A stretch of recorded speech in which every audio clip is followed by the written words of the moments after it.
मेरे प्यारे बच्चों, 9 लेक्चर मैं करंट का दे चुका बच्चों। मैं 10वां लेक्चर में फिर किरचॉफ्स लॉ के एप्लीकेशंस मतलब balanced condition of Wheatstone bridge को थोड़ा सा बढ़ाते हुए ग्रुपिंग ऑफ सेल्स का है ना, सेल्स ऑफ डिफरेंट ईएमएफ वाले सेल का क्या करने जा रहे हैं, कॉम्बिनेशन बताने जा रहे हैं।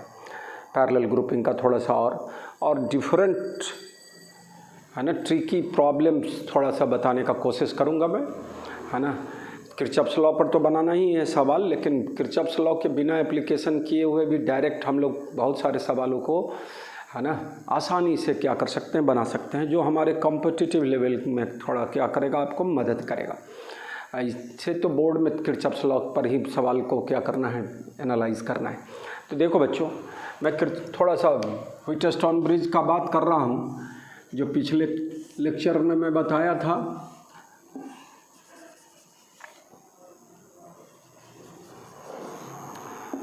PQRS या बैटरी जोड़े थे, की भी लगाइए नहीं भी लगाइए, देखो सर्किट जब काम करेगा तो की लगाना पड़ेगा। जब काम हमको करंट ड्रॉ करना है, लेना है, तब की को क्लोज करेंगे, नहीं तो की ओपन रहेगा। लेकिन अभी हम की को हटा दिए हैं सिंपल। और यहाँ गैल्वेनोमीटर आर्म था, इसको गैल्वेनोमीटर आर्म बोले थे,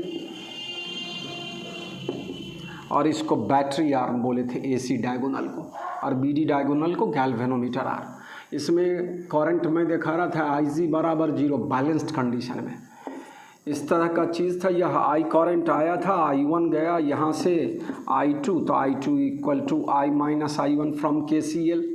और फिर यहाँ से क्या है, IG करंट लेते थे, यह I2 करंट लेते थे, यह I4 लिखते थे।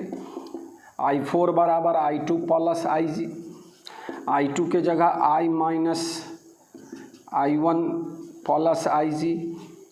और फिर यह Q से जो करंट जा रहा था, यह IG करंट गया, तो यहाँ हम दिखाए थे I2 यह था I2 जो भी है, यहाँ पर हम I3 दिखा दें, है ना। पिछले क्लास लेक्चर में दिखाए थे I2 लगता है, यह जो भी है इस तरह से हम लोग देखेंगे। I3 का वैल्यू क्या होगा, I1 माइनस IG, और यहाँ से फिर करंट क्या होगा, ऐड करोगे तो क्या बचेगा, I करंट यहाँ से आया, यह गया, सर्किट एक तरह से कंप्लीट है। तो ये मैं बताया। तो इस केस में बैलेंस्ड कंडीशन के लिए क्या था, P/Q इक्वल टू R/S, और इसको अदर तरीके से क्या लिखेंगे, P/R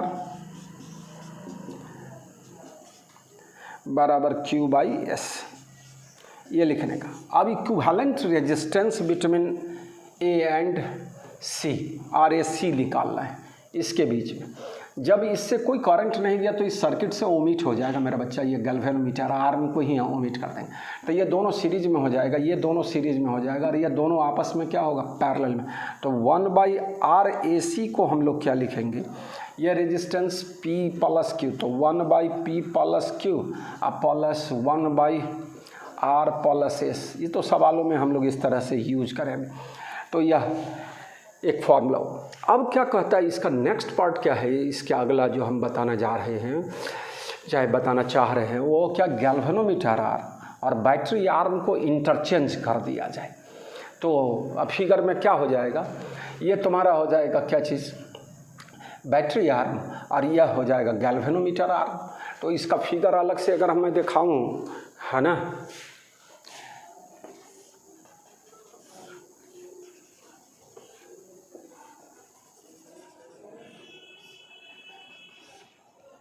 A, C, B और क्या चीज़ D। अब क्या करना है, A और C के बीच में क्या लगा दिए, गैल्वेनोमीटर, और इसके बीच में क्या चीज़, बैटरी लगा दी। B और D के बीच में बैटरी लगा दी।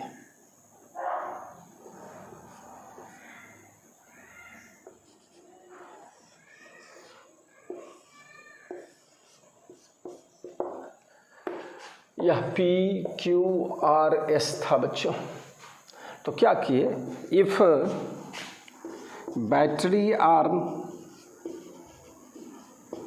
is replaced by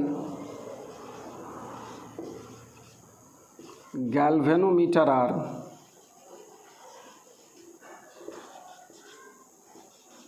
and vice versa, चाहे and galvanometer arm is replaced by क्या चीज़, battery arm, and galvanometer arm is replaced by मेरा बच्चा replaced by battery arm, then there is no change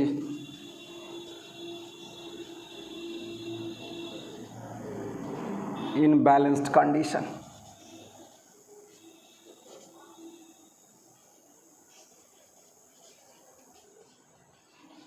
तो इस तरह की बात को हम बताए व्हिटस्टोन ब्रिज में। और यह सबसे ज़्यादा सेंसिटिव कब होगा, जब P बराबर Q, R बराबर S, ये है ना, सब चारों क्या हो जाए, बराबर जाए, तो सबसे ज़्यादा सेंसिटिव कहलाएगा व्हिटस्टोन ब्रिज का कंडीशन। तो बैलेंस्ड कंडीशन ऑफ व्हिटस्टोन ब्रिज पर हम लोग जो डिवाइस पढ़ेंगे वो बेसिकली मीटर ब्रिज और पोस्ट ऑफिस बॉक्स। लेकिन अभी हम फिर से लौट रहे हैं ग्रुपिंग ऑफ सेल्स पर, लेकिन हम थोड़ा सा पहले व्हिटस्टोन ब्रिज का डिफरेंट फॉर्म बता देते हैं, फिगर बता देते हैं कि अलग अलग केस में सवालों में इस तरह का मिलेगा कि इस तरह का सर्किट दिया रहेगा तो कैसे हम लोग इक्विवेलेंट रेजिस्टेंस निकालेंगे दो पॉइंट के बीच का। तो देख लेते हैं बच्चों आगे। बच्चों मैं एक छोटा सवाल दिया ग्रुपिंग ऑफ रेजिस्टेंस का, बहुत सारा सवाल है ग्रुपिंग ऑफ रेजिस्टेंस। अब देखना क्या है कि इस दोनों सवाल को हम लोग किस तरह से पहले सॉल्व करते हैं। ये सिंपल, या किरचॉफ्स लॉ की बात नहीं कर रहा हूँ अभी, वो ग्रुपिंग ऑफ रेजिस्टेंस है, फिर इसी में हम बताते चलते हैं आगे थोड़ा। तो मेरा बच्चा देखो, यह ए पॉइंट है, यहाँ ध्यान न दे, कोई एलिमेंट नहीं तो ई भी क्या होगा, ए पॉइंट होगा। इधर वायर है, इस तरह की बात को सोचना, कोई एलिमेंट नहीं, कोई एलिमेंट नहीं, कोई एलिमेंट नहीं, तो डी को हम लोग ए भी लिख सकते हैं।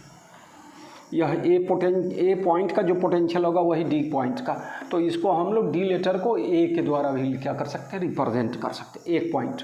दूसरा यह बी, तो यह बी, फिर यहाँ यह यहाँ सी, और क्या है, इसी को हम लोग क्या लिख सकते हैं, बी।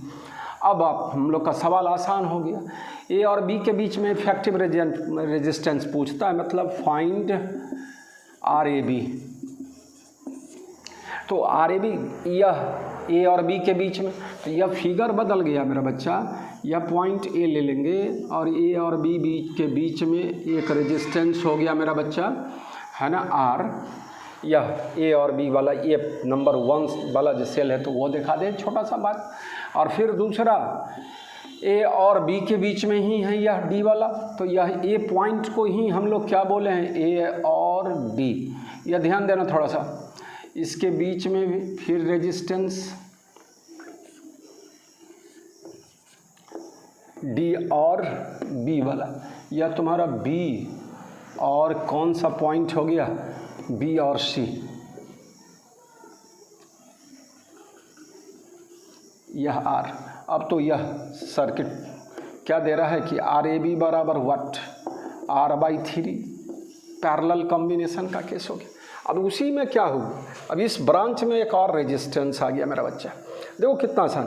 तो फिर अब इस पॉइंट में क्या है, यह ए है, यहाँ ए होगा, यह आगे डी ही रहेगा, काहे कि बीच में एक एलिमेंट आ गया रेजिस्टर, तो क्या हो गया, इसका पोटेंशियल सेम नहीं होगा ये पॉइंट। लेकिन ये पॉइंट के बीच में कहीं कोई चीज़, कोई एलिमेंट बी और सी के बीच में नहीं है, तो सी और बी लिखा जा सकता है। अब इस सर्किट को हम क्या करें, रिड्यूस कर ले। फिर से देखो, मैं लौट आया ग्रुपिंग ऑफ रेजिस्टेंस। व्हिटस्टोन ब्रिज भी एक तरह से ग्रुपिंग ऑफ रेजिस्टेंस का ही स्पेशल पॉइंट हो गया, जिसमें आसानी से हम लोग कैसे सवाल को हम लोग क्या करते हैं, निकालते हैं, दो पॉइंट के बीच में इफेक्टिव रेजिस्टेंस। तो इस तरह की बात, आगे बढ़ते हैं थोड़ा। फिगर रिड्यूस कर रहे हैं बच्चों। अब देखो यह फिगर किस तरह का होगा, ए पॉइंट और बी पॉइंट, ए और बी के बीच में देख लीजिए आर है पहला वाला, तो ए और बी के बीच में हम लोग क्या कर लिए, आर बना दिए मेरा बच्चा। चलिए एक काम हो गया इस सेल का। अब ए और डी के बीच में, तो पहले तो हम लोग क्या कर लें, डी पॉइंट दिखा दे, ए और डी या बी और डी के बीच में देखना है। चलिए आगे, ए और डी के बीच में दिस मच,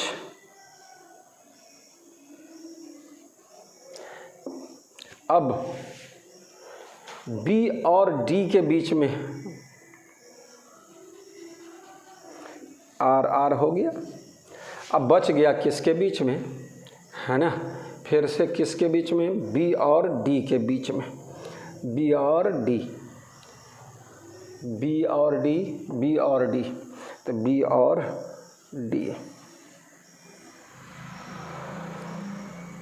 अब ये फिगर इस तरह हो गया मेरा बच्चा। देख लो अब हम क्या किए, पॉइंट को बदले, यहाँ सी था उसको हम बी लिखे। क्यों लिखे, तो ये जो बी सी को मिलाने वाला लाइन है उसके बीच में कोई एलिमेंट, सर्किट एलिमेंट नहीं है, तो जो बी पॉइंट होगा वही क्या होगा, सी पॉइंट होगा, यानी दोनों पॉइंट का पोटेंशियल क्या होगा, सेम हो। तो इस सी लेटर को हम लोग बी के द्वारा रिप्लेस कर सकते हैं। और तब ए और बी के बीच की बात की हम लोग। अब देखो क्या होगा बेटा, यह आर आर मिलकर क्या होगा, R/2। तो यह फिगर हो गया, ऊपर में रेजिस्टेंस कितना आर, और यह क्या हो गया R/2। यह ए और यह बी पॉइंट हो गया। अब फिर इसके बीच में बच्चों ये दोनों सीरीज में हो गया, तो 3R/2 और यह R,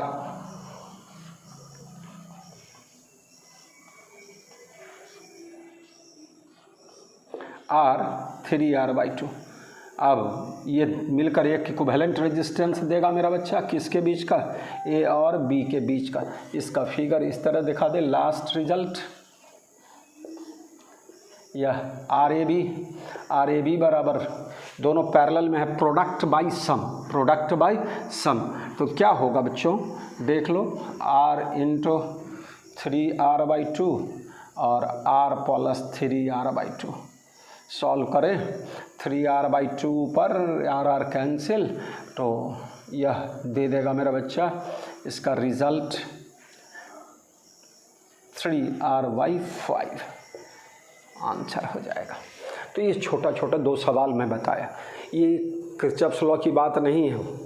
अभी हम आप जो लगा रहे हैं, अब इसी सवाल में हम क्या करने जा रहे हैं, यहाँ पर एक रेजिस्टेंस R लगा देंगे, तो अब वह बदल गया किस में, व्हीटस्टोन ब्रिज का special case, balanced condition of Wheatstone bridge. और तब इक्विवेलेंट रेजिस्टेंस फिर उसका भी निकल जाएगा। तो यहाँ पर 3 ही रेजिस्टेंस था, यहाँ 4 रेजिस्टेंस किए, अब 5 रेजिस्टेंस करने जा रहे हैं। और सब इस तरह से R लिख दिए, सब में R है। लेकिन दूसरा वैल्यू भी जो हमारा कंडीशन फुलफिल करेगा, बैलेंस्ड कंडीशन वाला, P/Q बराबर R/S वाला। तो इफेक्टिव रेजिस्टेंस बिटवीन 2 पॉइंट्स हम लोग कैसे निकालते हैं, सो दिखाते हैं।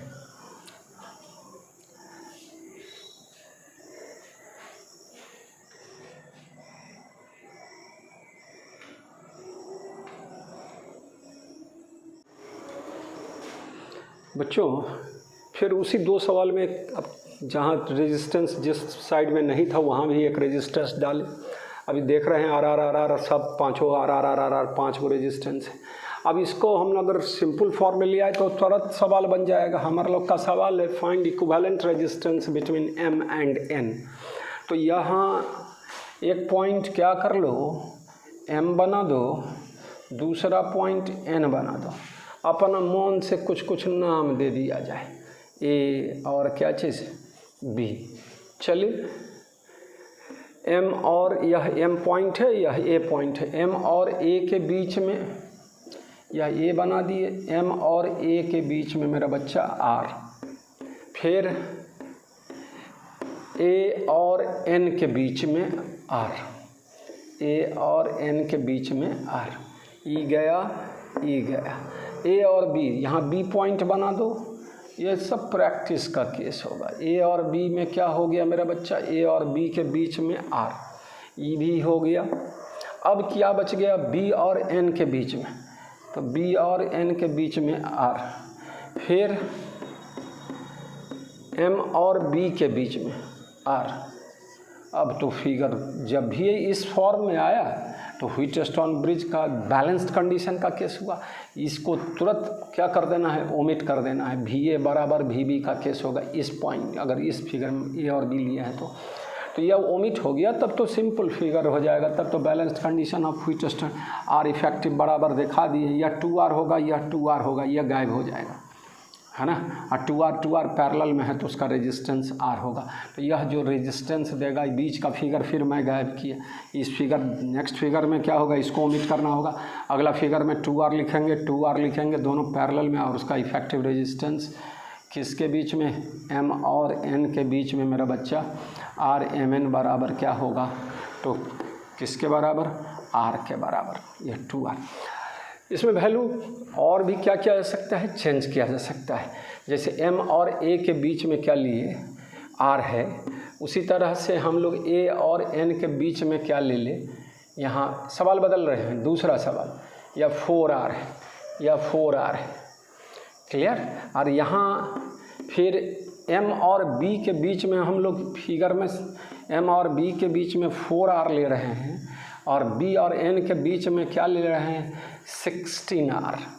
तो अब अभी चेंज हो जाएगा। फिर पहले चले M और A के बीच में R,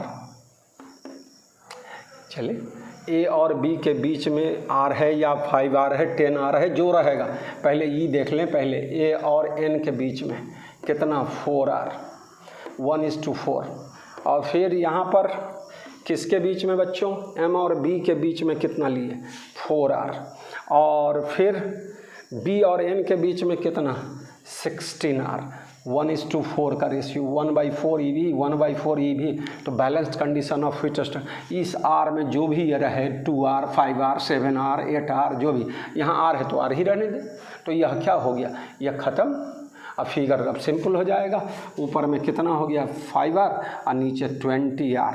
अब उसका प्रोडक्ट बाई सम कर लेंगे तो निकल जाएगा हमारा। ये पहले तो गायब हो जाएगा, balanced condition of Wheatstone bridge, R और 4R सीरीज में हो गया तो 5R, और यह 16 + 4 20R हो जाएगा। तो इसका रेजिस्टेंस RMN अब जो होगा इस फिगर सवाल के लिए, पहले वाला सवाल में ही हम चेंज कर दिए वैल्यू सा। मेरा बच्चा देखो, RMN बराबर क्या लिखेंगे, 5R इंटू क्या चीज़, 20R, और 5 + 20 प्रोडक्ट बाई सम।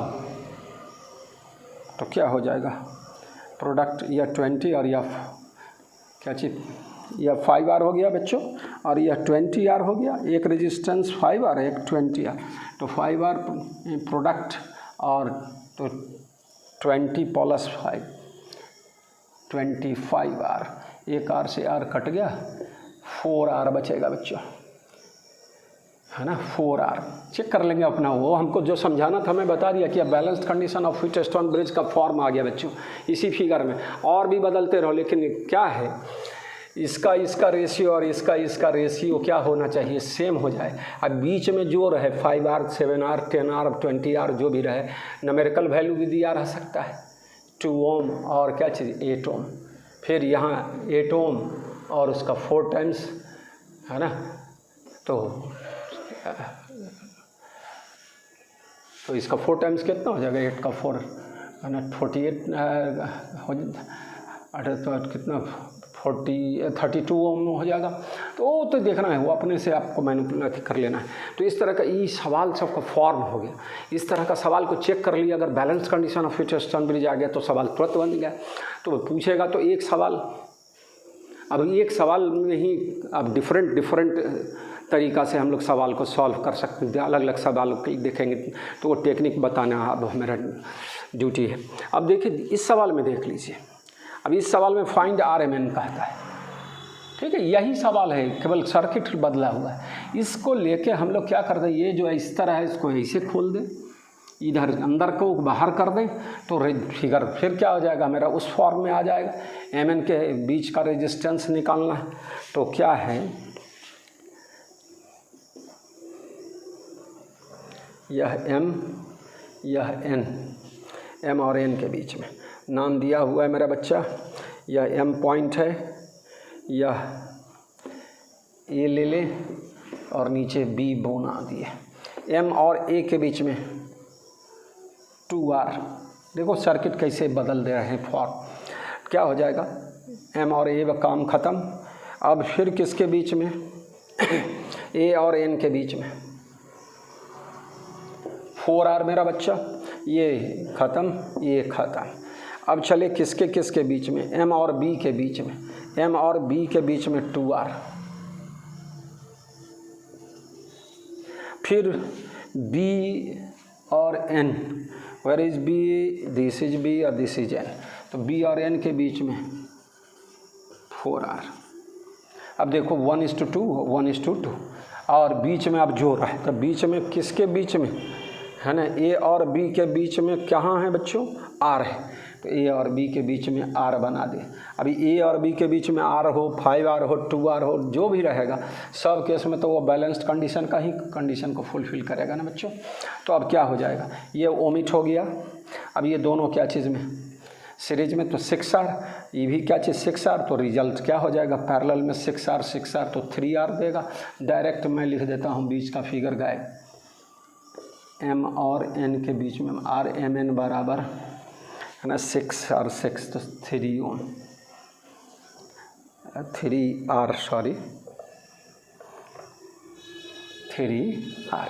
तो इस तरह से सवाल balanced condition of Wheatstone bridge का और भी सवाल आएगा, लेकिन अभी जो बेसिक छोटा छोटा हम सिंपल वाला देख लिए, तीनों पैरेलल वाला भी, उसके बाद उस 4 में देखा है 2 कैसे पैरेलल था, कैसे जुड़ता था, तो इस एक एक करके सवालों को आगे बढ़ाते चलना है।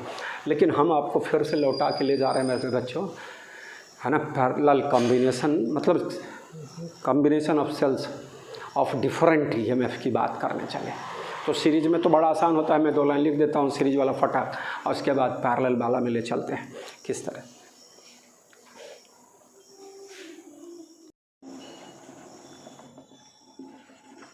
मेरा बच्चा ग्रुपिंग ऑफ सेल्स,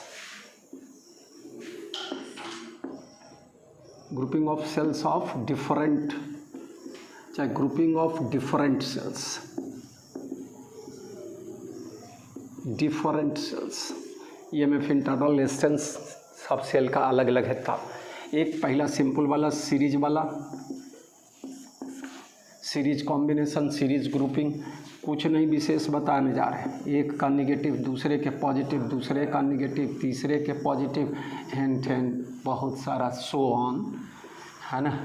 और यह E1 R1 E2 R2, यहाँ हम लोग रेजिस्टेंस दिखा सकते हैं, यह सेल और उसके साथ एक छोटा रेजिस्टेंस R1, यह सेल, अब यह E2 R2, उसी तरह E3 R3 EN RN।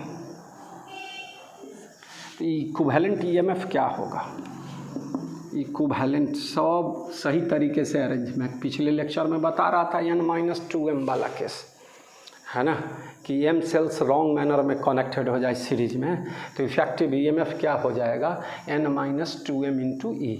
यहाँ सब सही तरीके से क्या है, अरेंज है। Equivalent EMF of the combination of cells, E equivalent बराबर क्या चीज़, E1 plus E2 E3 plus ...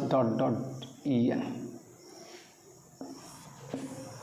equivalent internal resistance क्या होगा मेरा बच्चा, इक्विवेलेंट इंटरनल रेजिस्टेंस कुछ नहीं, REQ बराबर यह एक तरह से EQ और REQ, तो R1 plus R2 plus R3 plus ... RN। जिस जो सेल उल्टा हो जाए तो वहाँ माइनस माइनस वाला हो जाएगा, वो दिखाना।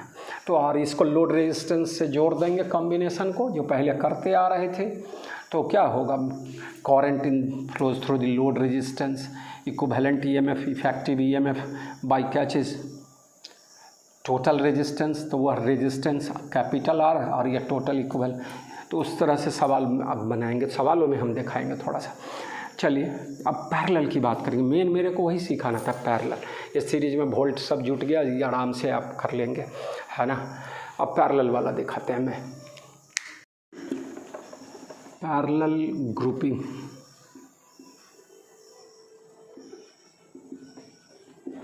Of different sales. मैं सिंपल पहले 2 सेल की बात करूं और डिफरेंट तरीके से किरचॉफ्स लॉ में सिखाया पहले, तो उसका यूज करेंगे Kirchhoff's voltage law, Kirchhoff's current law का थोड़ा सा। देखो पहले है ना, दो सेल है, EMF E1, internal resistance R1।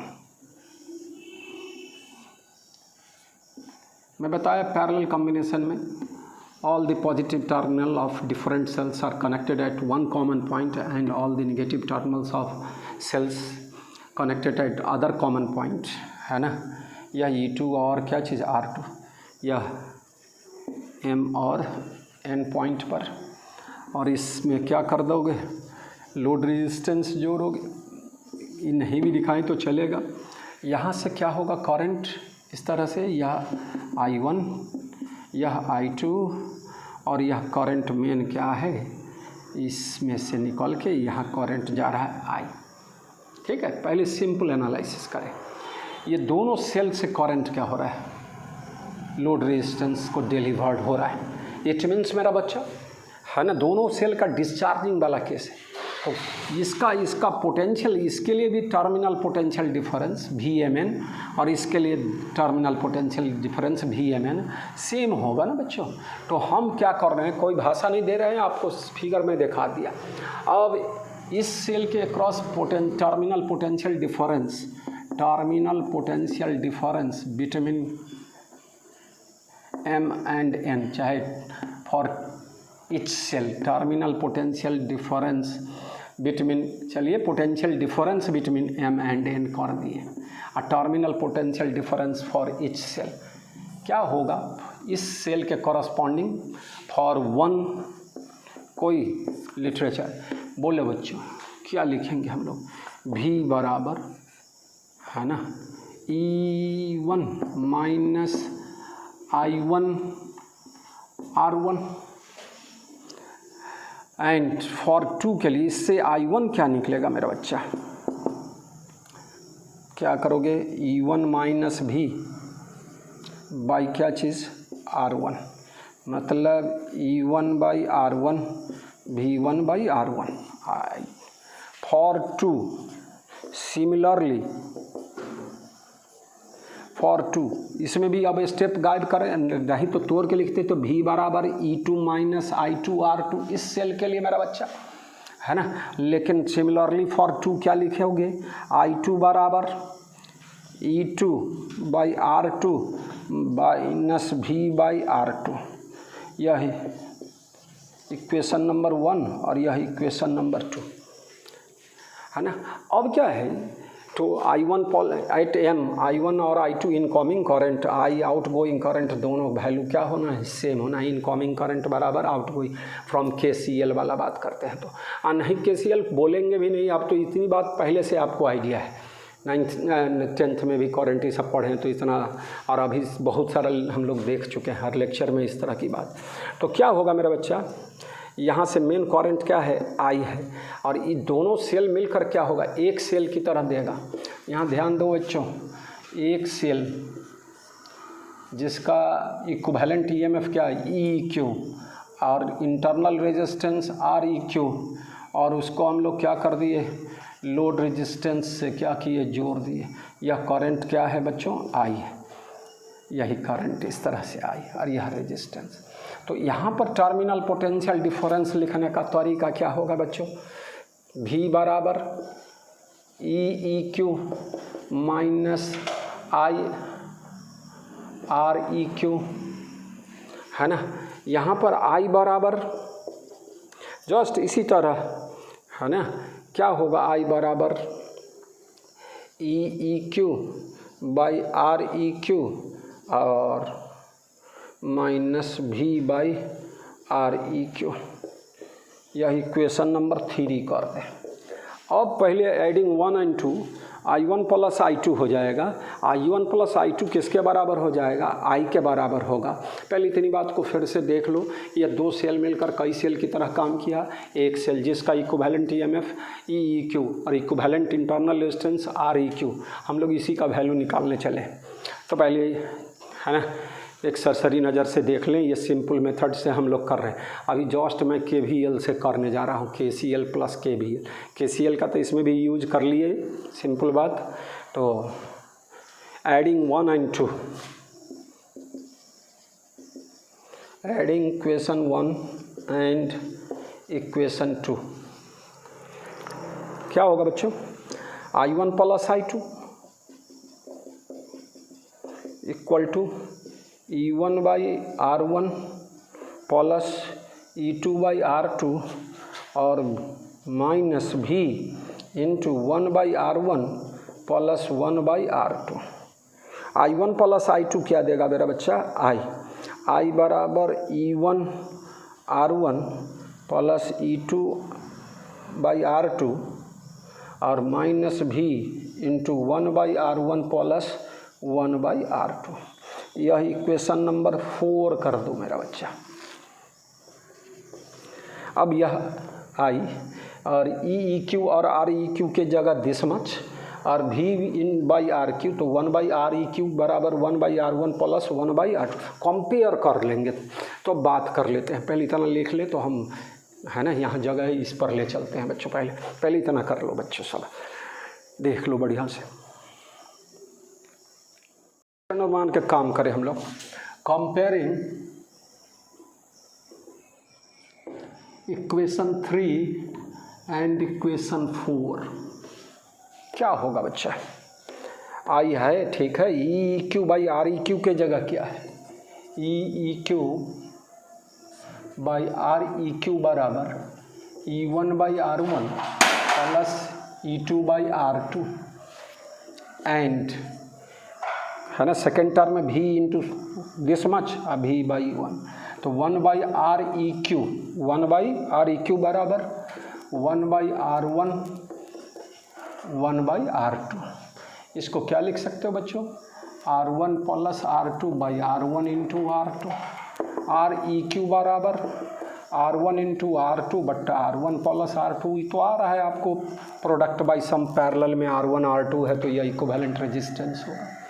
अब इसी में हम लोग REQ का वैल्यू रख दे इतना, यहाँ से क्या होगा? अच्छा, इसको कुछ नंबर दे दे 5 and 6, तो अब स्पेस वाला रहते हैं, सबको मिटा के। अब इसकी कोई आवश्यकता नहीं, अगले फिगर में फिर आवश्यकता पड़ेगा तो उसका नाम ये लेटर से बदल देंगे, सर्किट लूप बनाते हैं, तब आपको समझाते हैं फिर से। बच्चों EEQ कहाँ से? From 5 and 6, equation 5 and equation 6। EEQ 1 by REQ बराबर कितना हो जाएगा बच्चों? R1 plus R2 by R1 into R2 और या REQ का वैल्यू रख दे 1 बाई REQ बराबर दिस मच, और यह क्या? E1 into R2 E2 into R1 R1 into R2, और यह कैंसिल हो गया। EEQ बराबर क्या निकल कर आया मेरा बच्चा? E1 R2 E2 R1 by क्या चीज़? R1 plus R2। बड़ा काम का, इस पर सवाल दिखाते हैं हम आपको, और याद रख हो गया। हाँ, अगर इसी में क्या होता है, पोलरिटी की जो सेल का दिखा है कि दोनों प्लस एक जगह, दोनों माइनस एक जगह, अब उल्टा कर देंगे तो क्या होगा? जो बड़ा EMF इस जिसका प्रोडक्ट बड़ा होगा उसको पॉजिटिव और दूसरे को क्या चीज़ निगेटिव मान के काम करेंगे। तो वो आगे सवालों में देखते हैं हम लोग आगे। अभी ये देख लिए REQ भी निकल गया, EEQ भी। कई सेल के केस में, 2 सेल के केस में। अभी N सेल्स वाला दिखाते हैं, लेकिन N सेल्स वाला हम क्या कर लेते हैं, पहले इसको अल्टरनेटिव मेथड से, सेकेंड मेथड से जो किरचॉफ्स वोल्टेज लॉ पर है उसको दिखाते हैं फिर से, और तब बात करते हैं ना। तो फिर इसको हम क्या कर ले, मिटा ले, तो अब हम बात करते हैं। लेकिन यह रिजल्ट आज के डेट के बाद याद हो गया आपको। इक्विवेलेंट EMF और equivalent internal resistance, parallel combination of 2 different cells. तो मेथड मेरा बच्चा ऊपर वाले एनालिसिस का पैरेलल कॉम्बिनेशंस ऑफ, है ना, सेल्स ऑफ डिफरेंट EMF। तो डिफरेंट EMF वाला फिगर बना ले फिर से वही।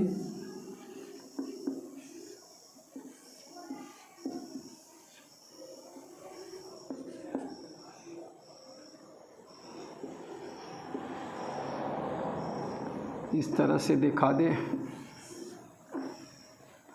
कोई फर्क नहीं है ना। E1 R1 E2 R2 और इसके बीच में रेजिस्टेंस मेरा बच्चा R। यहाँ से करंट ऐसे, यह I1, यहाँ से करंट I2, यहाँ से करंट I बराबर I1 प्लस I2। क्लियर। अब कुछ नाम दे दे हम, ACD है ना, EF बना दे। पहले लूप ले ले बच्चों, है ना। किरचॉफ्स वोल्टेज लॉ लगाएंगे, KVL, KCL तो सिंपल लगा ही दिए यहाँ पर। एट ए टोटल इनकमिंग करंट बराबर आउट गोइंग करंट, I बराबर I1 प्लस I2 है ना। तो इस तरह से देख लिए। क्लोज्ड लूप किसमें, ACDBEFA,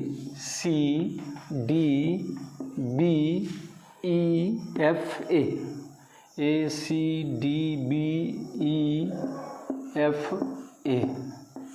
है ना।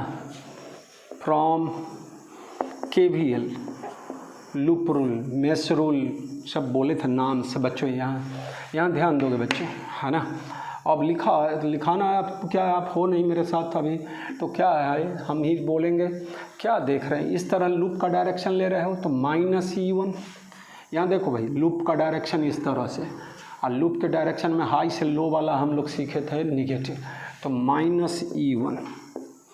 और फिर है ना, यहाँ यह क्या चीज़ I1 करंट है, रेजिस्टेंस यहाँ पर इसके इक्विवेलेंट एक रेजिस्टेंस R1 यहाँ पर लिया जा सकता है अलग से। ये तो सर्किट सिंबल है जिसमें इंटरनल रेजिस्टेंस दिखाया गया है, लेकिन तो वह I1 R1 किधर से किधर हो रहा है, इस तरह करंट जा रहा है मेरा बच्चा। तो और तो यह किधर से, लूप के डायरेक्शन में किधर से किधर है बच्चों, तो लो से हाई। तो लो से हाई बोले तो क्या है, करंट लूप के विपरीत दिशा में। तो करंट बुने रेजिस्टेंस में बोला था, उस केस में क्या लेना है, निगेटिव लेना है, तो सॉरी पॉजिटिव लेना है। तो यहाँ पर लूप के विपरीत दिशा में है, यह लूप का डायरेक्शन है, लूप के विपरीत दिशा में करंट जा रहा है, रेजिस्टेंस है, तो वहाँ पर क्या लेंगे, पॉजिटिव। कितना, I1 R1 है ना। और फिर आगे बढ़े, यहाँ से यह कितना करंट है, I करंट ऐसे जा रहा है, लेकिन हम लोग लूप का डायरेक्शन ऐसे ले रहे हैं, तो यह भी क्या होगा, प्लस I इंटू क्या चीज़ R इक्वल टू क्या चीज़ 0। क्या लिखोगे मेरा बच्चा, है ना। I1 बराबर क्या हो जाएगा, तो I1 R1 equal to what, E1 minus I into क्या चीज़ R। I1 बराबर E1 बाई R1 अब माइनस I इंटू क्या चीज़ R1 से डिवाइड किया मेरा बच्चा, R बाई R1। यह एक इक्वेशन हुआ मेरा बच्चा। अब सिमिलरली किस लूप में, अब देखो again in close loop, again in close loop मेरा बच्चा, ध्यान देना है सबको। क्लोज लूप ABEFA, इसी लूप में ऊपर से ना लेकर इससे लेकर कुछ अलग से भी नाम हम क्या करते यहाँ पर दिखा सकते थे, है ना, लेकिन चलिए, है ना, ABE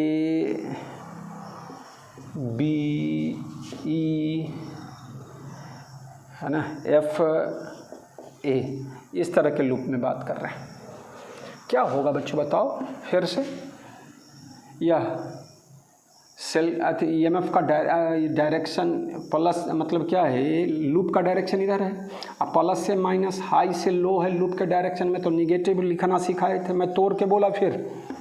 और यहाँ रेजिस्टेंस R2 है और करंट जा रहा है लूप के अपोजिट डायरेक्शन में, तो यह पॉजिटिव लेना होगा, I2 इंटू R2, तो प्लस I2 इंटू R2।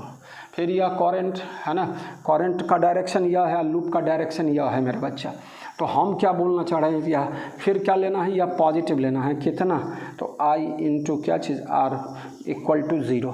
फिर इसी तरह I2 बराबर क्या लिखोगे मेरा बच्चा, क्या लिखाएगा बच्चों, E2 बाई R2 अब minus I into R by R2, यह equation number 2।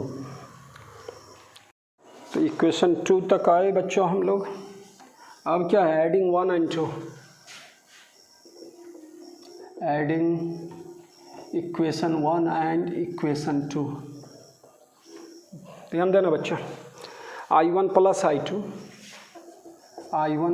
I2 E1 by R1 plus E2 by R2 minus I into R common आ जाएगा, I इंटू R दोनों में है, 1 by R1 plus 1 by R2। यह I1 plus I2 बराबर, यहाँ से देखा ये फिगर में ही बता चुके हैं, I के बराबर, तो I बराबर E1 R1 प्लस, सॉरी इसको सॉल्व करोगे तो E1 R2, ध्यान दोगे बच्चों, E2 R1 by R1 into R2 minus IR, है ना, और 1 by R1 plus 1 by R2। इसको भी हम लोग एक साइड कर ले, क्या हो जाएगा, I प्लस हो जाएगा 1 प्लस R1। ये सिंपल मैथमेटिक्स, फिजिक्स तो लूप रूल लिखे हो बस, है ना, लास्ट कंक्लूजन से मतलब रहेगा हम लोग को ज़्यादा। तो R into 1 by R1 plus 1 by R2 equal to how much, E1 R2 plus E2 R1 by R1 into R2। I की जगह क्या लिखोगे मेरे बच्चा, E1 R2 E2 R1 और दिस मच R1 वेयर, है ना, यह था R1 इंटू R2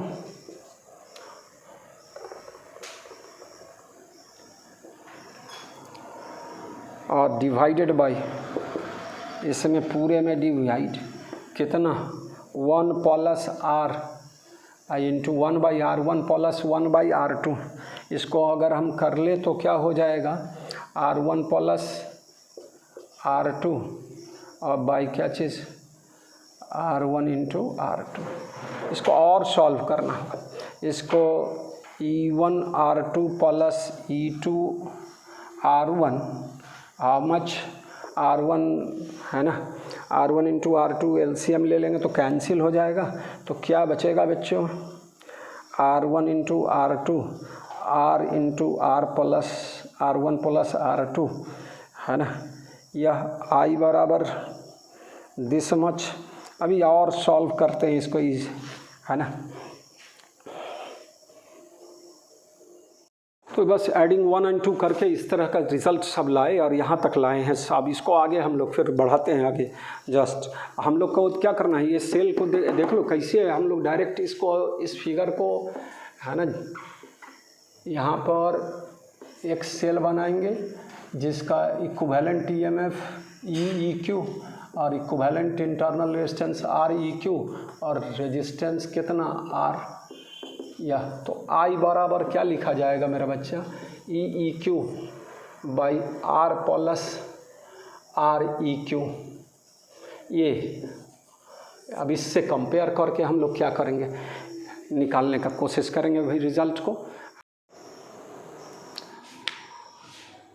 मेरा बच्चा इस इक्वेशन देख लो, यह हम लोग क्या किए, दो सेल मिलकर एक सेल की तरह बिहेव किया जिसका इक्विवेलेंट इंटरनल रेजिस्टेंस REQ माने और इक्विवेलेंट EMF EEQ। यह इक्वेशन जो है, यह इक्वेशन नंबर 3 कर दो। अब इस 3 को थोड़ा सा और सॉल्व कर लें हम लोग थोड़ा सा।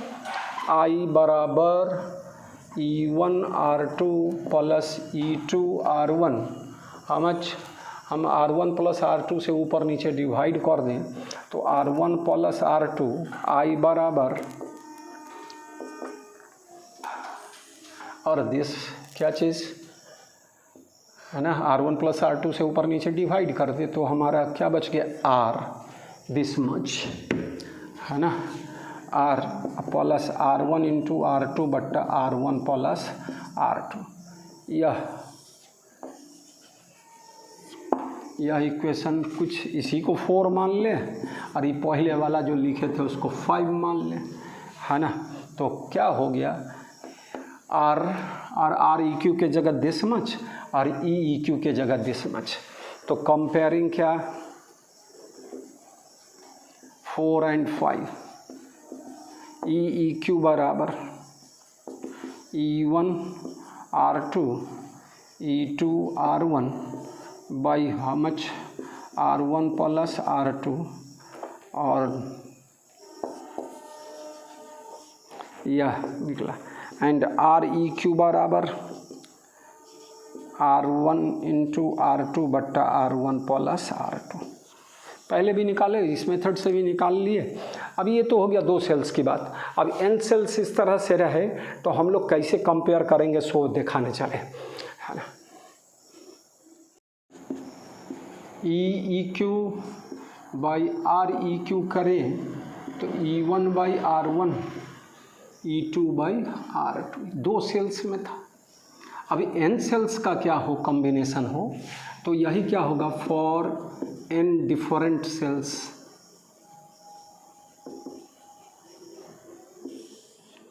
n different cells, for n different cells.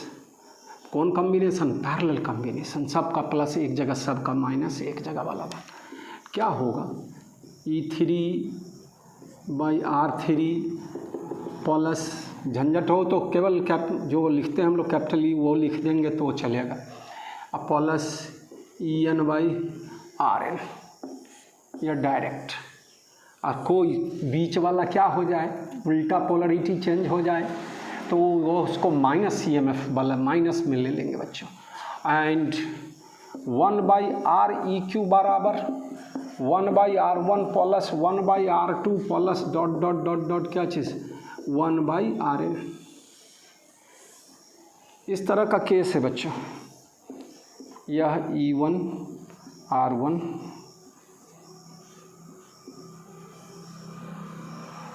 E2 R2 और क्या EN RN, और इस बीच में ढेर सारा सेल्स है, N सेल्स है। और सब को हम लोग क्या किए, है ना, लोड रेजिस्टेंस से जोड़े। नहीं भी दिखाएंगे लोड रेजिस्टेंस तो चलेगा, लेकिन लोड रेजिस्टेंस से जोड़े मेरा बच्चा। यहाँ से I1 करंट, यहाँ से I2 और यहाँ से क्या चीज़ IN।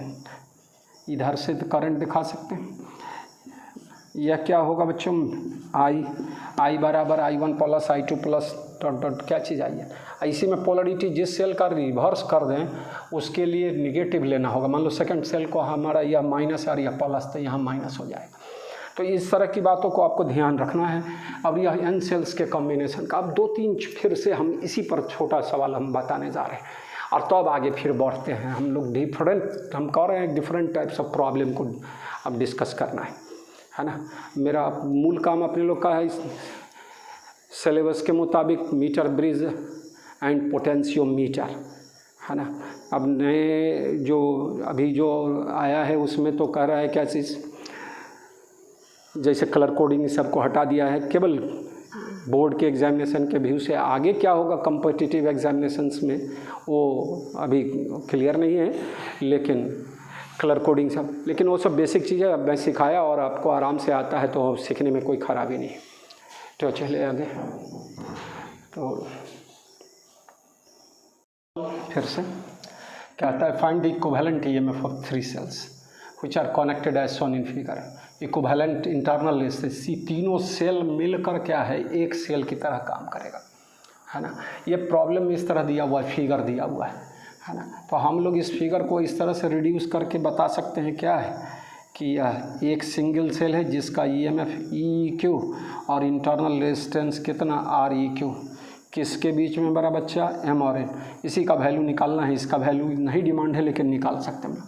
तो क्या होगा बताओ, ये दोनों सेल मिलकर एक सेल की तरह काम करेगा, है ना। सॉल्यूशन में हम जो देना जा रहे हैं, यह सेल जो होगा इस तरह से, इसके फिगर में यह बच्चों E3 यह R3, ये दोनों सेल मिलकर एक सेल जिसका इक्विवेलेंट कितना E1 R2 E2 R1 by R1 plus R2 और REQ बराबर इसका कितना, तो R1 इंटू R2 बट्टा R1 प्लस R2, इसका इक्विवेलेंट EMF, ये दो सेल मिलकर एक सेल।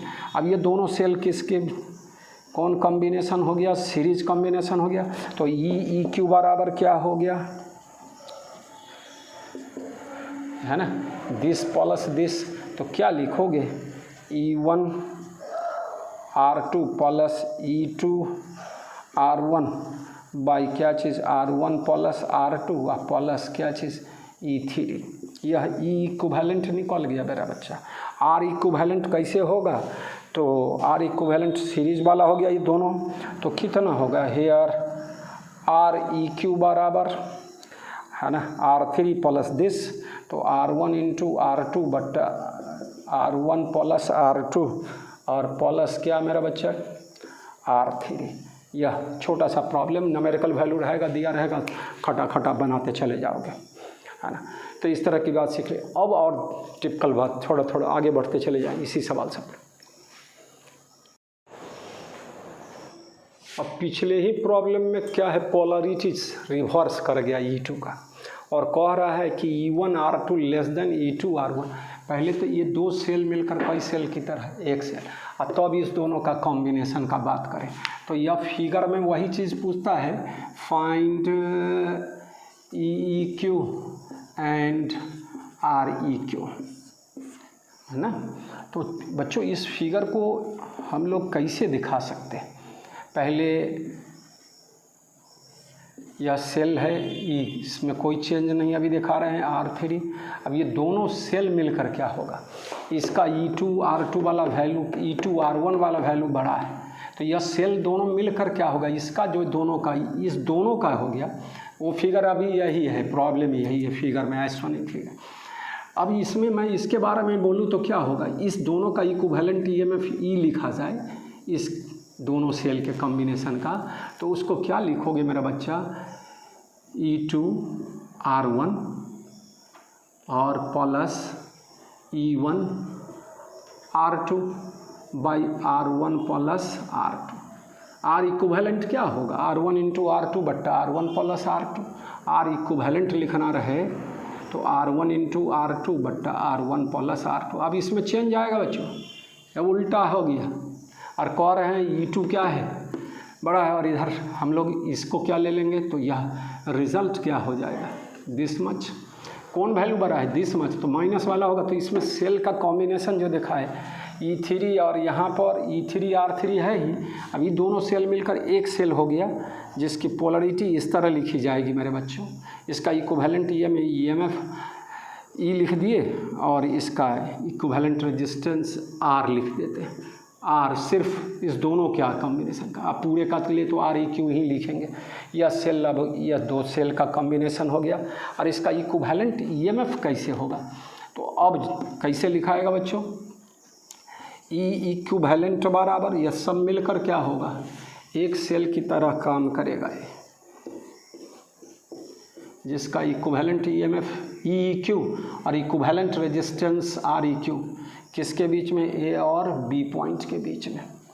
तो क्या होगा, EEQ बराबर जस्ट इसका EMF क्या है बच्चों, E3 और इसका EMF दिस मच, कितना होगा E3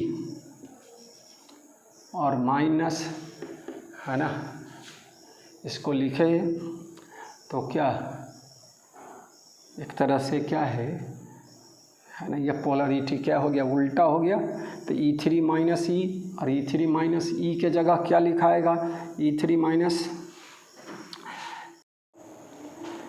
बच्चों ये दोनों क्या हो गया, यह E3 और क्या चीज़ E, मान लो यह 16 वोल्ट है, ये 10 वोल्ट है, तो क्या होगा 6 वोल्ट का सेल हो जाएगा, उल्टा में घट रहा है, तो E3 माइनस E1 वो न्यूमेरिकल वैल्यू अपना पुट करोगे तो और आसान लगेगा।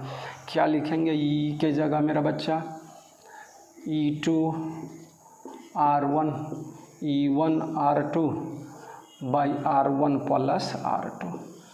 जैसे वैल्यू पोलरिटी अगर ये बड़ा हो गया, पॉजिटिव हो गया, तो इस तरह का होगा, और नहीं तो यह इधर निगेटिव है, इधर पॉजिटिव ही, अगर वो देखना है आपको। एंड REQ बराबर क्या होगा बच्चों, दोनों सीरीज में हो गया एंड आर ई क्यू बराबर तो R3 अब प्लस क्या चीज़ this much R1 into R2 by R1 plus R2। तो इस तरह से न्यूमेरिकल वैल्यू दिया रहा है, आप पुट कीजिए। सब समझना था, कॉन्सेप्ट लेना था। अब देखेंगे अब एक और अब अगला सवाल, 2-3 सवाल बनाता हूँ मैं और इसी पर ग्रुपिंग ऑफ सेल्स पर।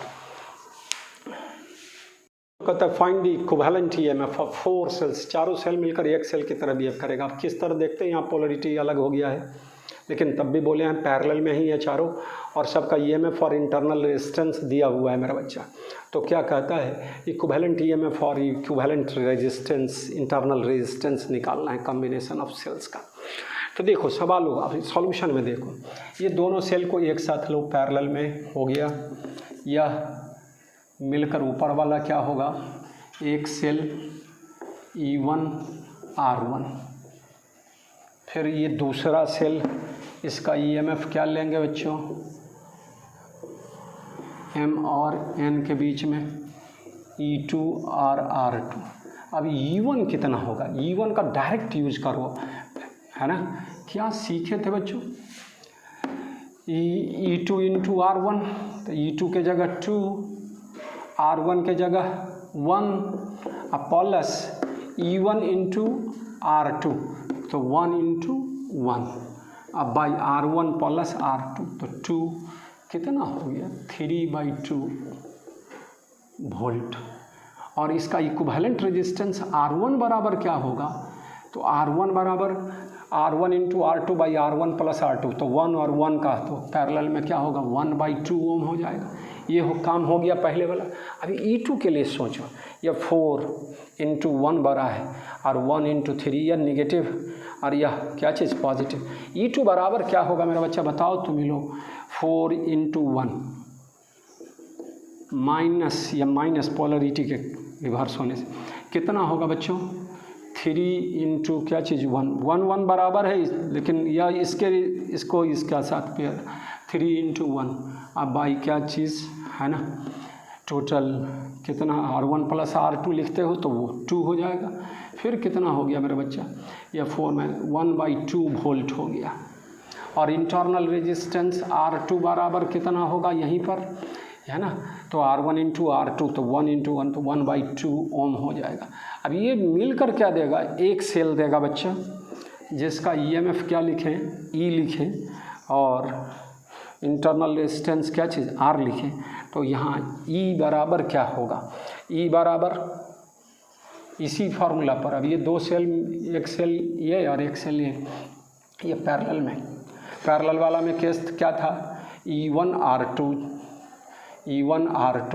तो E1 के जगह पहले लिख दे E1 R2 E2 R1 by R1 plus R2, REQ यहाँ R बराबर क्या होगा, तो R1 into R2 by R1 plus R2। अब देखो अपना पुट करें, निकल जाएगा value, E1 R2, E1 is what 3/2 और R2 is what 1/2 plus E2 R1, E2 is what 1/2 और R1 इज़ व्हाट 1/2 और दिस प्लस दिस, तो R 1/2 प्लस 1/2 1 हो जाएगा। ये कितने के बराबर हो जाएगा मेरा बच्चा, 3/4 और प्लस 1/4 कितना 4/4 1, यह 1 हो गया तो यह 1 वोल्ट हो गया, इक्विवेलेंट ईएमएफ 1 वोल्ट। ये करना अपने से करोगे। अब R1 इंटू R2 बट्टा R1 प्लस R2, R1 भी 1/2 R2 भी क्या चीज़ 1/2, क्या कर लेंगे तो यह 1/2 और 1/2 मिलकर क्या होगा 1/4 हो जाएगा। इक्विवेलेंट पैरेलल कॉम्बिनेशन में 1/2 इंटू 1/2 और 1/2 प्लस 1/2 1 हो जाएगा, तो 1/4 ओम बचेगा। ये इस तरह का सवाल। अभी और एक टिपिकल सवाल बताने जा रहे हैं। देखो आइडियल सेल हो, कोई सेल, बहुत सारा सेल है और जिसमें एक सेल बीच वाला कोई आइडियल सेल है, तो क्या होगा इक्विवेलेंट ईएमएफ। तो और किस इस तरह के सवाल को आगे बढ़ाते हैं, उस सवाल पर आते हैं तुरंत।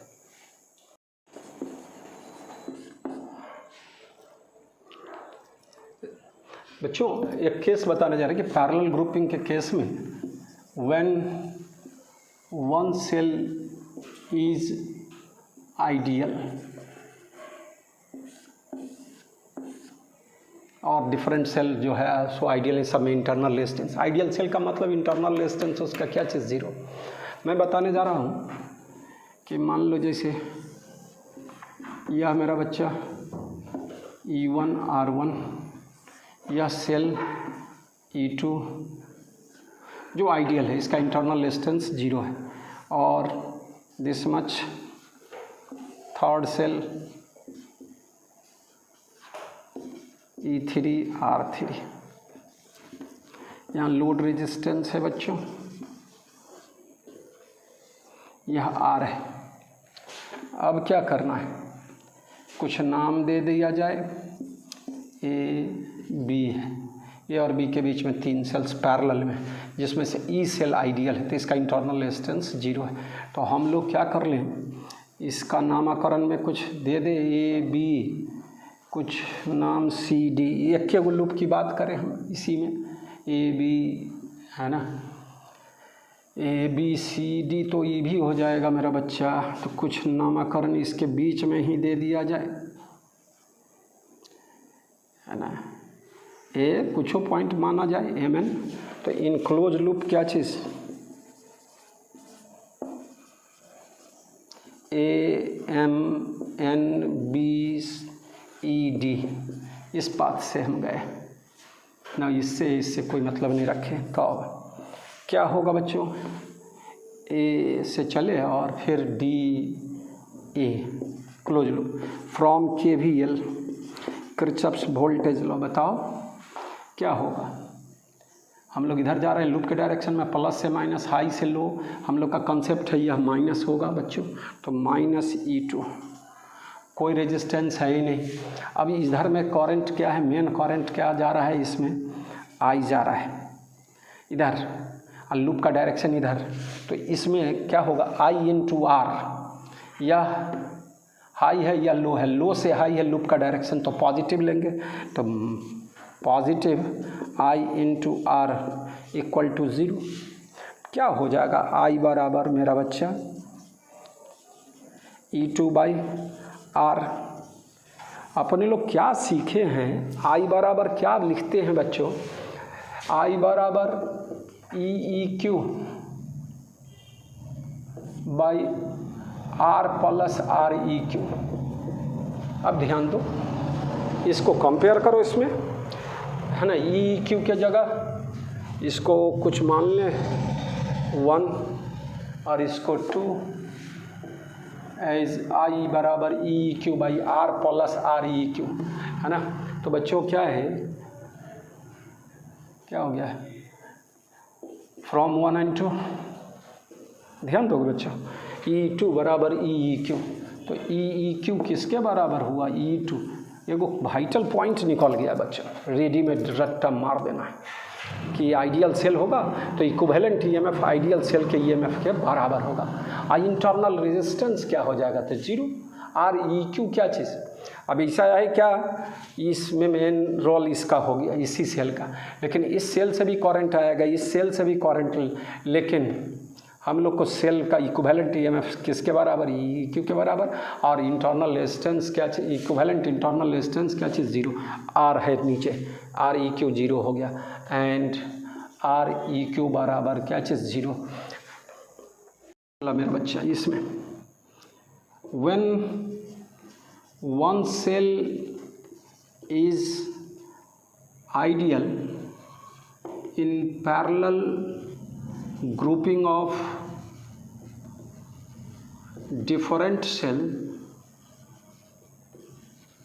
then equivalent EMF of the combination of cell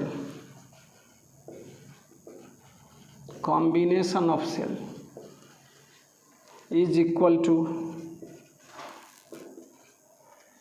EMF of ideal cell, and equivalent resistance, equivalent internal resistance, equivalent internal resistance of the combination will be 0, ये दिखाए, इससे कंपेयर करके मेरा बच्चा। तो एक पॉइंट हो गया, जहाँ भी सवाल में देखेंगे और खटाखट कोई KVL इस तरह लगाने की कोई ज़रूरत नहीं, डायरेक्ट एक छोटा सा लगा दिया KVL और बस थोड़ा सवाल। अब तो पॉइंट याद रहेगा, तो लगाने का क्या ज़रूरत था, ऑब्जेक्टिव के सवालों में तो फटाफट बोलना पड़ेगा मेरा बच्चा। तो एक छोटा सा पॉइंट था बच्चों। अब ग्रुपिंग ऑफ सेल्स में ढेर सारी बात है, बहुत बेसिक बात है, हम एक दो छोटा छोटा पॉइंट आपको फिर से डिस्कस कर देते हैं, है ना, फटाफट में।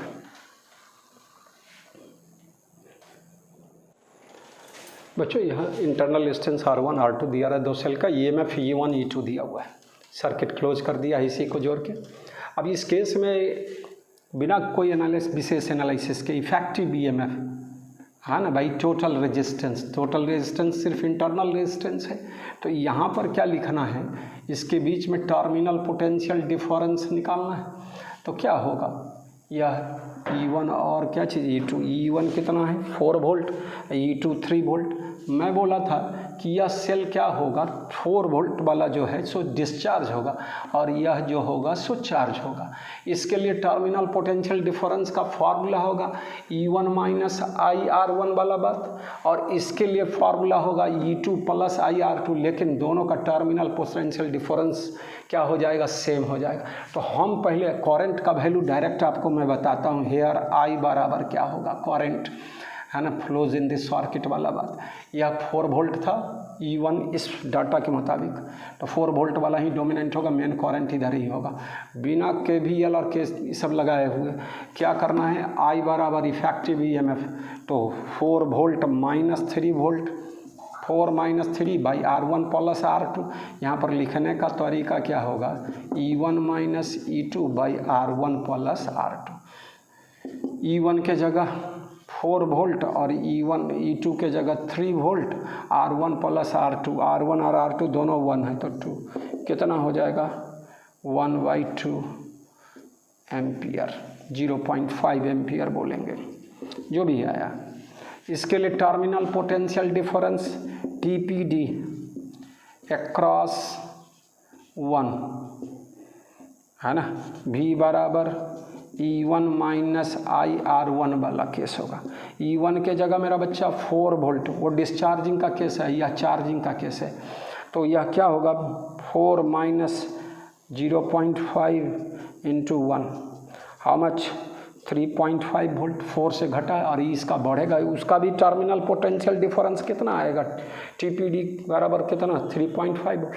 कैसे निकालोगे, तो terminal potential difference across 2 cell number 2 this much, उसके लिए V बराबर E2 प्लस IR2, E2 के जगह मेरा बच्चा 3 वोल्ट है, यहाँ दिया हुआ है E2 3 वोल्ट, और प्लस I के जगह जस्ट निकाले हो 0.5 इंटू क्या चीज़ 1, 3.5 है ना वोल्ट। तो इस तरह से बात करनी है। अब यहाँ पर क्या देखना है, इसमें कहता है calculate potential difference across each cell in the क्या चीज़ फिगर। ये 2 सेल मिलकर एक सेल होगा 6 वोल्ट का और ये 3 वोल्ट का, तो यह डिस्चार्ज होगा और यह चार्ज होगा, है ना। तो करंट कैसे निकालोगे मेरा बच्चा, इस केस में करंट का फार्मूला क्या निकलेगा, current flows through the circuit, यह ज़्यादा वोल्ट तो ये करंट का डायरेक्शन यह दिखाएंगे। I बराबर इफेक्टिव EMF, तो इफेक्टिव EMF 3 + 3 - 3 तो 3 वोल्ट होगा, है ना। अगर हम इसको क्या बोल दें, इसी को E1 बोले, कैपिटल E लिखें, इस तरह से लिखें, तो यहीं पर E1, यह E2 और यह E3 बराबर दिस मच।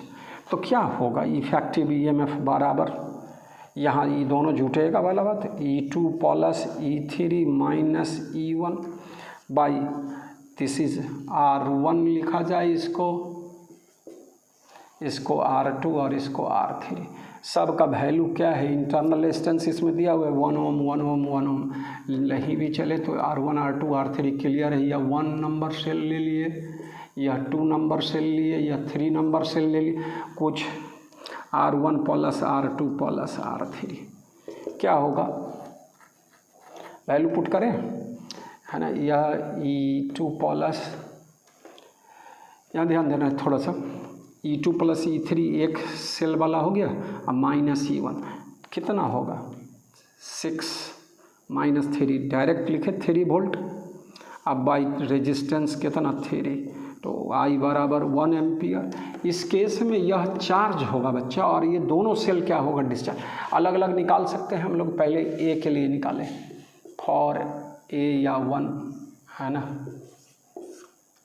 TPD बराबर टर्मिनल पोटेंशियल डिफरेंस बराबर, चार्जिंग का केस है मेरा बच्चा, कैसे बुझे चार्जिंग और कैसे बुझे डिस्चार्जिंग। ये 2 सेल मिलकर 6 वोल्ट का हुआ, ये 3 वोल्ट, दोनों की प्लस एक जगह दोनों का माइनस, तो यह चार्ज होगा और यह डिस्चार्ज होगा, ये वाला बात। तो क्या हो गया terminal potential difference E plus IR वाला, तो 3 वोल्ट, अब प्लस I के जगह मेरा बच्चा 1 और रेजिस्टेंस कितना 1, तो कितना हो गया 4 वोल्ट।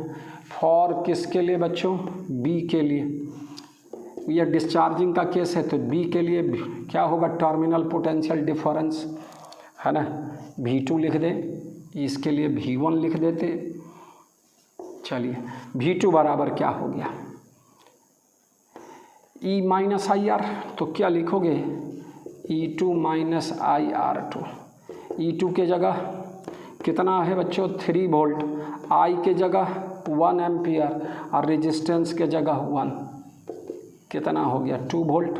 सिमिलरली फॉर किसके लिए, C के लिए भी क्या आएगा 2 वोल्ट, या 4 वोल्ट है या 2 वोल्ट 2 वोल्ट 4 वोल्ट, तो क्या हो गया फॉर C V3 बराबर E3 माइनस IR3। छोटा सवाल था ये, इससे बड़ा स्टडी हम लोग पहले की, ये पहले वाला पॉइंट सब है। अभी और सवाल हम बताने का कोशिश करेंगे, अगले केसेस में सवाल का ही दौर चलेगा बच्चों, है ना। लेकिन अगला में एक थ्योरी वाला पॉइंट होगा, तो मीटर ब्रिज होगा, है ना। तो अब मीटर ब्रिज को तो कॉन्साइड कर दिया, मतलब कि है ना कम ही चीज़ पढ़ना है, उससे ज़्यादा न्यूमेरिकल ये सब नहीं, लेकिन मैं कोशिश करूँगा थोड़ा सा बताने का ही, क्योंकि आगे का क्या ठिकाना है कि आगे के बाद 12 के बाद क्या स्थिति रहेगी, क्या सिलेबस रहेगा, तो उस तरह से तो थोड़ा सा बात करेंगे। V3 बराबर E3 माइनस I3R3, E3 के जगह बच्चा 3 वोल्ट, I के जगह 1, R3 के जगह 1, तो 2 वोल्ट होगा बच्चों। तो इसके cross terminal potential difference 2 volt, इसके क्रॉस 2 वोल्ट और इसके क्रॉस 4 वोल्ट। यह चार्ज हुआ तो बढ़ा इसका वोल्ट, और ये दोनों मिलकर डिस्चार्ज किया है, तो इसका घट के 2 वोल्ट और 2 वोल्ट हो गया। तो इस तरह से बात कर ले हैं हम लोग। तो ये जो छोटा छोटा सवाल बताए, और भी पॉइंट आएगा, लेकिन आज का लेक्चर मैं यहीं रोक रहा हूँ। फिर तो ठीक, अगले में फिर सवालों की बात करेंगे। मैं कुछ बोला, बार बार बोला, ट्रिकी सवाल की बात करेंगे, तो कुछ बातों को समझने का है, ठीक है। तो अगले लेक्चर में मैं फिर उस तरह का सवाल सबको बताऊंगा, ठीक है। तो आप लगे रहो। करंट इलेक्ट्रिसिटी की बात है, तो करंट इलेक्ट्रिसिटी को हम लोग फाइनल टच देने जा रहे हैं। फाइनल टच मैं बार बार बोलता हूँ कि फाइनल हुआ, इसका मतलब क्या हो गया, चैप्टर हम कह रहे हैं ख़त्म हुआ, लेकिन ख़त्म नहीं हुआ, वो चैप्टर आपके लिए स्टार्ट हुआ। अब उसमें आपको क्या करना है, जाते अंदर चलते अंदर जाना है, उससे variety of problem, objective problem की बात करते चलना है। वो अब लगातार इलेक्ट्रोस्टैट्स में लगातार आप लगे रहिए, फिर मौका होगा फिर हम फटाफट 10 सवाल लेकर आएंगे, टिपिकल सवाल, फिर बताने का कोशिश करेंगे। तो घर पर रह के सुरक्षित रह के पढ़ाई करना है बच्चों, है ना। मेरी यही कामना है कि आप लोग परिवार और सारे समाज के साथ स्वस्थ रहें, सुरक्षित रहें, और अपने अपने कामों में क्या रहें, सुरक्षा बरतते हुए कामों में आगे बढ़ना है बच्चों, ठीक है।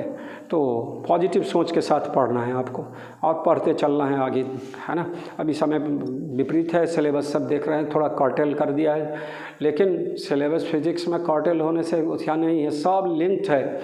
आप 10th में बहुत सारा चीज़ पढ़े, उसको क्या कर दिया, वो अपने सिलेबस से ओमिट कर रहा है, ठीक है। लेकिन आपको पूरा अगर पढ़ना है तो फिर तो आगे आपको ज़रूरत पड़ेगा ही, साइंस में आगे बढ़ना है तो इस तरह से सारे चीज़ को पढ़ते हुए चलना है। जहाँ सिलेबस कम है तो ठीक है, वो देखा जाएगा, वो एग्जामिनेशन के टाइम में उसको हम लोग हटा लेंगे, ठीक। तो आज का लेक्चर यहीं तक बच्चों।